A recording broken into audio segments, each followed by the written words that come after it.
তোমাদের উপরে সাদ হিসাবে 7 আসমান, মজবুত মজবুত 7টা আসমান আমি আল্লাহ স্থাপন করেছি। কয়টা আসমান?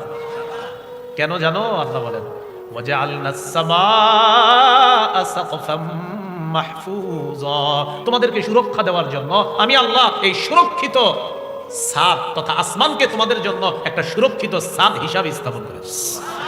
তোমাদেরকে সুরক্ষা দেওয়ার জন্য একটা সুরক্ষিত ছাদ আমি আল্লাহ স্থাপন করেছি।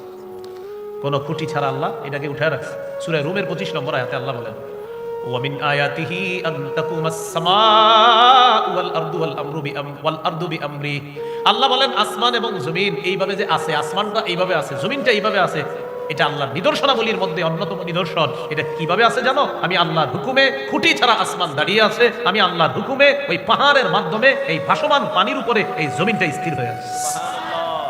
তাহলে বলেন তো খুঁটি ছাড়া আসমান এটা আল্লাহর কি নিদর্শন? এভাবে রাখছে কে? আল্লাহ। তো বানাইনা ফাওকাকুম সাবআন শিদাদা, এরপরে আল্লাহ বলেন ওয়াজআলনা সিরাজাও ওয়াহাজা, আর এই আসমানের মধ্যে আমি কিরণময় প্রদীপ স্থাপন করেছি। ওই সূর্যের কথা আবার বলতেছে, কিরণময় প্রদীপ আমি আল্লাহ স্থাপন করে দিয়েছি এই আসমানের মধ্যে। এরপরে আল্লাহ বলেন ওয়া আনজালনা মিনাল মুসিরাতি মাআন সাজ্জাজা, আমি পানি ভর্তি মেঘমালা থেকে, আমি পানি ভর্তি মেঘমালা থেকে প্রচুর পানি বাড়ি বৃষ্টি দুনিয়াতে বর্ষণ করি।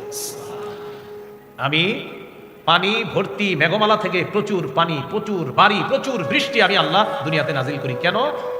লিনুখরিজা বিহি হাব্বাও ওয়া নাবাতা, যেন এটার মাধ্যমে উদ্ভিদ এবং শস্য আমি আল্লাহ বের করতে পারি। এখন আল্লাহ বুঝায় পানি দিলাম আমি আল্লাহ, চাষাবাদ করার পর তুমি একটা ছোট্ট দানা লাগাইলা, দানা লাগানোর পর একটা দানা, এই এক দানা থেকে 7টা শীষ, 7 শীষ উৎপন্ন করার পর এক দানা থেকে গাছ উঠাইলাম, এখান থেকে 7টা শীষ বের করলাম, এক একটার মধ্যে 100 করে দানা আমি আল্লাহ দিয়ে দিলাম।